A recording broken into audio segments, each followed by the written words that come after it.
get on the plane and go as long as you had leave papers in your hand. So I traveled all over Europe that way, just hopping military flights, Germany to Sweden to France to, I mean, so I got to get around just by hitchhiking on military aircraft. Huh.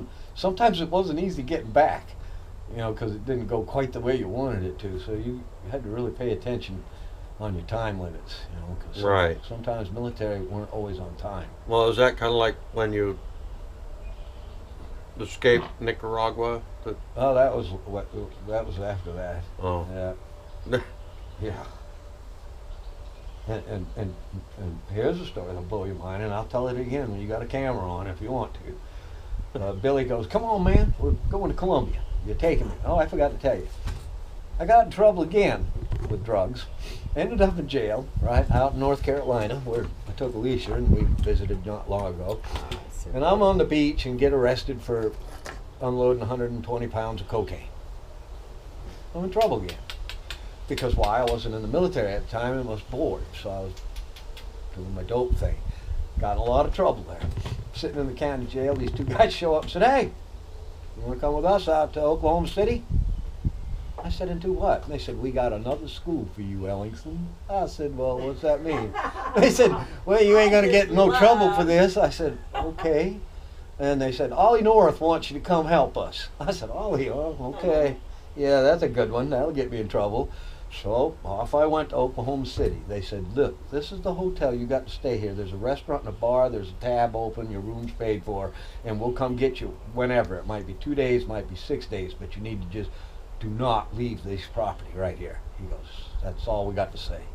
So the first night there, I went down to the bar, and I noticed like 3 other guys sitting out of place, like me. We didn't belong there. We weren't the same. So I went up and struck up a conversation. I said, "Let me guess." I looked right at the guy. I said, "You just got out of prison, didn't you?"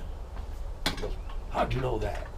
I said, "Because I just got out of prison." I said, Are you going to some kind of training here?" And he goes, "That's right." I said, "Well, what kind of training would that be?" And he goes, "I'm a pilot. I don't got a fucking clue." I said, "I'm a pilot too, bro." I said, "So this has probably got something to do with what we're fixing to do." So we went over and talked to the other 2 boys that were recognizably the same. Everybody was there out of prison. Everybody there really had no family. Everybody there had a commonality. We were in trouble, no family. Uh-oh, that's dangerous. So all of a sudden they came, picked us up in a van, and they took us over to the airport in Oklahoma City. And they had all these drug confiscated aircrafts that they had confiscated from drug smugglers. And they said, "Boys, you're going to fly operatives around, and we want to make sure that you can do it under any condition." They said, "We're going to teach you how to land. We're going to teach you how to take off. We're going to teach you how to make sure that the operative you're in charge with remains alive." I'm going, okay. So the next day, I watched as they took one of the boys and they showed him how to land in a cornfield. The gear crinkled up on the plane and it skidded across the cornfield. And they said, "That's right, each one of you get to do that." Oh. I said, "All right." So when it was my What turn, happens with the planes? When they're ruined. They didn't care. They were confiscated. They were using them as training purposes. Yeah. So They were drug planes? drug planes that they'd confiscated, and they were going to utilize to fly agents around in, and they had such an overabundance of them, they were teaching us how to crash them and walk away from a crash. It was like we were crash test fucking dummies. I'm going, I don't think I like this fucking job. So a cornfield's coming, and you were by yourself, by the way. There was no instructor other than on the radio and out of the tower. So this guy's telling me to put your gear down. I said, "I ain't putting my gear down." He goes, "That's the way we required it." I said, "I would never put my gear down if I'm crash landing in a cornfield." Plane skidded around, dropped, dug in the dirt. And I got out of the plane. I said, they come up. "When we tell you to do something, you're going to have to do it." I said, "If you want me to die," I said, "I'm not doing it." So you guys got to have to rephrase what you're telling me because it ain't happening your way. Right. I said, "I'll go back to the county jail. Y'all just, whatever you're doing out here." So sure enough, I got to put one in the water and short takeoffs, and they really did do some radical things with aircraft. So it was a lot of fun to learn what they knew. And I mean, how to do things, you know, because I didn't know half of what they taught me there, so it was fun. Hey, girl.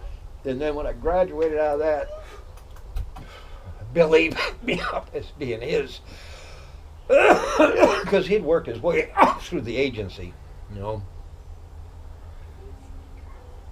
So Billy requested me to be his private entourage on our adventures out of the country. Yeah, because he knew I was nuts. Yeah, we had a good time. So we were partners for a good while. So pretty much the last time when I went into the private sector, it was the same thing. I was employed by a non-specified government agency and doing what they wanted. I mean, so I kind of pretty much stayed employed with the government, even though I was a member of the Marine Corps for many years. I never stepped on a Corps base. I was always doing what these guys did. So had a lot of fun, and it was a lot of fun doing what I did. And I don't look back at it with any remorse, hatred, or anything. I just wished I hadn't have done the last tour. It changed me. So It did. okay. How did But it? life changed me too. I mean, we both Well, yeah. grew. Yeah. Todd, you have. We've What's that? all changed. Haven't we? Well, yeah, sure. We've all changed. We all grow. But it's And I wish. I so wish I sure wish. if that I love you to You know what really changed me, Todd? In Iraq, I had somebody radio me and told me to skedaddle over to this fucking school, an elementary school, right? And I walked down the hall and these guys were looking in a room, and I said, "Look in there, man." I said, "Okay." And I looked in the room, and there was like 15 kids' bodies laying in a corner of the room. And then in one corner was all their heads, one corner was all their arms, one corner was all their legs. The Shiites had gone into this Sunni school. These are Muslims fighting Muslims. And it took these children in front of each of the children and methodically chopped arms, legs, and heads They had off to of watch each each child. other die. The kids had to watch this. And when I saw the brutality of what we were there trying to protect, it changed me. That gave me a fucking drive from hell on just, I couldn't, the anger from, you know, Muslim killing Muslim, you know, that's all it was. Our redneck neighbor, the beaver shooter at midnight. So anyways, that kind of changed my whole perspective of what was happening. And then in Iraq, I got to really meet some nice people. I met a young couple. And I mean, he was an entrepreneur before the war broke out. He was trying to make a living for his family, and they lived in a nice little home. And I mean, he drove a nice little car, and he was trying to be a nice guy, you know. And he needed some money to buy a water truck so he could deliver palatable water around town, which would have made him a bunch of money. I had a little cash laying around, so I gave it to him to help him get the truck going. Well, pretty soon he needed another truck, so I helped him do that too, and he was paying me back. But when I got back to the States, oh no, let me backtrack. That's not, that happened and everything was fine.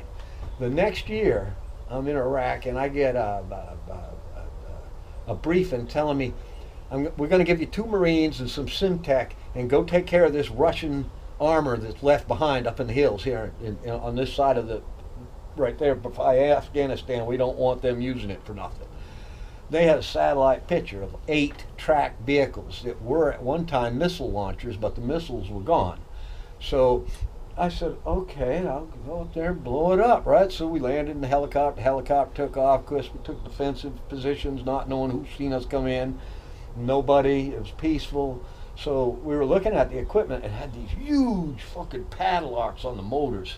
So the motors were still in them, and the tracks and the operating gears were still there, but all the electronics and anything that could be stripped off the thing had been stripped by the mountain people. I mean, they had gone up there and took the iron off that they could. So it was just basically a one-seat tank with nothing on the front of it anymore except maybe a few pieces of iron sticking up here and there. All the rocket launcher had been, the rockets had been shot, obviously, and the tracks were left behind. So, you know, they were worthless to most people. Well, we're sitting there and we're gearing up the Simtech packages, getting ready to blow them.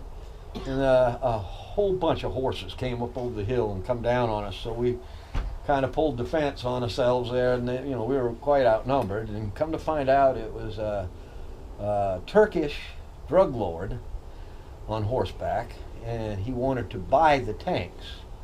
My orders were to make them disappear. That's what the orders were given to me. Make them disappear. And I said, what are you going to do with these? He goes, my hashish over the mountain. My heroin. He goes, over the mountains. I don't give a fuck about war. Right. You're trying to twist the dollar. Yeah. I said, well, okay. There was 7 units. I said, $10,000 a piece, American money. I was laughing. I said, wind it up, let's go, because we were getting ready to blow them. And he goes, okay. He goes, bam. He goes like that. And the guy brings a little case over, opens it up, counts out fresh $100 bills. I said, God damn, man. I'm looking at them. They're real. I mean, they're different numbers. The paper's right. Everything's right. I go, God damn. I said, put the Syntec back in the packages, boy. We ain't going to use it. And I didn't care. They on the horse, they took this fucking little torch set out and started cutting the padlocks off, and a mechanic methodically went through the engines. They had gas, diesel oil with them. They had everything. They got the first one fired before I even left the compound. I said, so you're going to move all of them? He goes, I'll have them gone in 3 hours. I said, great. So me and the boys walked about 3 hours over the hill to another location. I called for an extract. They came and got us, and we left. So there was 2 Marines and me. I split the money between all 3 of us, even. 70 grand, as even as I could with hundreds. I said, here we go. As soon as we got back to FOB Delaram, right, which is Fort Operative Base for the Marine Corps, we get off the chopper, kind of wore out, so I'm heading towards my little barracks, and the other guy beside me, we headed for the barracks. This fucking other guy cut right to the JAG hut. Right to the JAG unit. I said, what the fuck's he doing? He goes, we went back to our units. I put the money in the locker. Next thing I knew, a JAG officer and military patrol police was right there. They said, we need you to come down and answer some questions. Some accusations have occurred. That kid went right in there and told them what I'd done and give them the money that I'd split with him. This young Marine. I said, what the fuck? So I got in trouble for that, and then they found out shortly thereafter, after investigating my banking endeavors over there, that I took money and gave it to the boy for the water trucks. Wow, God damn, I got sent back to the States. I was sitting there in Dam Neck, Virginia for about 2 weeks before anybody had even talked to me. Finally they come up and they says, well, you're done. I said, I'm done what? They said, you're out. I said, cool. I got out the door and called it a day. You know, it wasn't like 3 years later I was banging by their request, wasn't mine. So I'm just saying that's the way they did it. Right. But my criminal record helped me get into places that they could have never sent any other operative. I mean, because fake papers have dead ends. You understand what I'm saying? Yeah. Real people, it's not a dead end. I really did that. I was really in the news. Yeah. I mean, it was really there. It wasn't just a piece of paper. So anybody that looked at my name and really dug just a second, oh yeah, that couldn't have been fake. I mean, goddamn. And then I got in trouble for threatening the judge because I was being charged with importation of 62,000 pounds of marijuana. And me and my partner, my best friend and things, we had both picked up the name Franchetti from our Italian friends. So I was Tony Franchetti and he was Randy Franchetti. Yeah, Randy. I said, that ain't Italian. He goes, okay, man, that's me. So me and him became the Franchetti. My mama was a Franchetti. Well, wait. So now we're down in Tampa Bay hanging out, and we're doing all kinds of gangster shit. And we became known as the Franchetti Brothers. So when we went to court, it was Franchetti Brothers on trial, this, that, everything else. So when we went to court, the judge was a joke. She was a bitch. She just didn't want to hear anything, nothing. I mean, she was just there, for the day. She wasn't being very helpful at anything, So she got me really pissed off when back then they didn't have very many women judges. Right, but she goes, I see here that you say that the 62,000 pounds of marijuana, she goes, by the way, that's 31 tons of marijuana, was for your personal use. I said, that's correct, Your Honor. And she goes, how long would it take you to smoke 62,000 pounds of marijuana? I said, I imagine a good while, but you really honestly didn't give me a chance to see how long it would take to smoke it, because I'm in here. And she goes, so you are just Mr. Smoke. I said, Mr. Smoke? And she goes, sit down, Mr. Smoke. So then the next time we went to court, it was Smoke Brothers in trial. That's how it got. And so we were Smoke Brothers. And after that, it changed. Mr. Smoke, every time she addressed me. And we had these really good appeals that should have went right there on her desk, and she should have listened. She didn't. She sat there and looked me right in the eye, and she goes, denied. Denied. I said, ma'am, you're not even looking and reading anything on those papers. I said, you're making a sham of the courtroom. My attorneys go, quiet. I said, quiet my ass. I'm fighting for my life. I said, God damn, Your Honor. I said, this is a denied. Denied. She goes, what do you think of that? I said, someday I'm going to smoke you. Arrest that man for threats to a judge. I said, tell you what, the worst thing I said, you took it wrong, Your Honor. I said, I meant I was going to smoke pot with you. Nah, it didn't work. I gave you 5 years. Yeah, kind of got me. I don't know. I don't like female judges. Right. I don't like female Well, a lot judges. occurred- I don't like lawyers at all. A lot occurred during that trial, Todd, that was just insane. They had dug up this kid to testify against me that I'd have never seen. Never seen this kid in my life. He was in trouble and lying, trying to get out of trouble, and he was saying he knew me this and that. When he walked in the room, I expected at least to recognize him somewhere, like a bellhop, a car park, or something. Never seen the kid before in my life. The day before trial, their star witness, which was this kid, ended up found dead in a hotel there in Miami from a cocaine overdose. And his mother got up and said, he didn't even do cocaine. He certainly wasn't running it. What the fuck? So it looked like It just looked like something that happened. You know. And then they dug up this other kid, and he was pretty damning because I did know him, and he didn't see anything, so it was all hearsay. I mean, so he couldn't help them much. He tried to set a scenario. Todd, we had rented a Panamanian freighter with a Panamanian crew of 9 guys, and they dropped off the load to a little boat for us. They continued on with the big boat into Miami and offloaded bananas or cocoa, whatever they had on the boat. So I went to the boat to go pay these guys, right? I went up to the wheelhouse. I took a friend's son with me. He was there. I said, why don't you come with me? I said, you can stand the guard gate here and take this walkie-talkie and call me if anybody comes through this gate. Because it was a locked compound where the boat was parked, right? It was like an offloading dock area.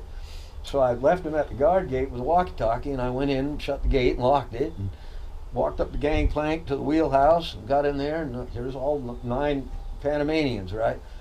I said, well, here you go, Captain. I knew what I needed to pay everybody, and I hand paid everybody, counted them out, the little stacks of, $1,000 bills. I said, $1,000 stacks, and then I paid them all. So I'm walking down the gangplank. I'm about 10 steps from the dock. All of a sudden I hear pow, pow, pow, pow. I look up there and all you could see was flashes in the wheelhouse and glass breaking. I said, God damn, man. So I kind of hopped to the gate and I said, come on, man, we gotta go. Let's go have a drink. Got in the car and drove away. He goes, did you hear that? I said, hear what? He goes, all that shooting. I said, what shooting? He goes, yeah, just before you came. He goes, all the shooting. I guess I didn't hear it where I was standing. I said, I don't know what you heard. Went to the bar and had a drink, and that was the end of the discussion. And then all of a sudden he's in trouble, so he's going to testify against me. And he was a little worrisome because he did know something, but he didn't have enough. It was just hearsay. I heard the gunshot. So they tried to say I'd killed all the Panamanians. Well, they found 8 bodies. Don't take a rocket scientist to figure out there was one man that had a goal in mind of taking everybody's goddamn money. So, but they didn't know originally how many people were up in the wheelhouse. I paid them. Right. So somebody... nobody knew who was in charge but you. Nothing. So it was like I walked away from that one with the skin on my teeth right there now. But I didn't kill anybody. So it was... I tell you what. Oh, What? you were Oh, really, man? really... No, you were just kind of would I do it all over again? Fuck yeah, I loved every minute of it. It was just the excitement, the adrenaline. You're gonna do what? No, you can't do that. I mean, my best friend, newbylove, God rest his soul. I mean, she's met him before, and me and Newby were just nuts back in the old days. I mean, just fucking, Newby got in trouble because he wouldn't listen to me. Newby went to prison for 14 years until John Gotti got convicted, and then Newby hired John Gotti's attorneys, and they did an appeal and got Newby out because they were really good at being slingsters. You know, and Newby was in federal prison and met John Gotti, and Newby and John got to be friends. And John turned him on to the right attorneys, which was John Cincillini, which is congressman right now. He was a superior federal court judge at the time, and me and Johnny go way back, so it's like, you know, fuck, it's a long story. So I mean, just it's real so integrated, it's fucking nuts. But Newby wouldn't listen to me. He was like a big teddy bear. He was a bull in a china shop. That Yeah. motherfucker was dangerous. He was #1 of the Dixie Mafia. And his wife was Yeah, he sweet ran. as an angel. He ran New was so Orleans. sweet. He ran down south. I mean, he run Columbia, Savannah. He was the king of the boss. I mean, and we've had dinner at their house. We've hung out with Newby and laughed and had fun. And went to a Christmas party. Yeah, we went to a Christmas party, and here's Newby's dining room with 25 chairs around this massive dining table, and the pretty red candles, and the food being served. And I'm sitting there next to Newby, and Newby said something. I said, yeah, you piece of shit, Newby. I said it just like that. Everybody at the table went, especially Oh. that. She looked at him. I couldn't believe I said that. Yeah, but Newby and I were more than business associates. We were true friends. Newby and I loved that man to pieces. Yeah, I would have done anything He for him. loved you too. Yeah, he did. But Newby was ruthless. I mean, when I say ruthless, this boy was like a gangster of ruthlessness here. And I could get into stories, and they're all To look at documented. him, you would know it though. Yeah, well. You never- Yeah. He was ruthless. They were very kind. And he smuggled lots of cocaine and pot and things, and you know, I tried to help him fly or get pilots, and you know, help him find planes, and so, and then Newby was in a big hurry to get to Columbia, right? Him and that goddamn You just couldn't wait. Susan Youngblood. They had this connection. They had to get down there and get this cocaine right away. I said, Newby, I said, wait, I'll go down and get it for you. I said, but I can't do it right now. I said, you're gonna have to give me 4 or 5 days. He said, I'm going. I'm gonna get a pilot. I'm going now. Well, his feelers found pilots, all right, 2 of them, and they were both DEA agents. So then, Couldn't wait. God damn, yeah, and then through it all, Newby lost like 2 loads of dope from other pilots during the middle of all this, and then they came into Sumter, South Carolina with 987 pounds of cocaine, the biggest bust of cocaine in America had ever seen at that time, back in 1984. So that's a long time ago. But Newby, and then Henry Ingram he was the gangster down here in Savannah. He was the one in charge of Savannah area. Newby was in charge of all of them. You understand? He was like the godfather of all the rest of the cities. So Henry Ingram and me and Newby were best of buddies. So when I was working in Savannah, I'd get these contracts somehow.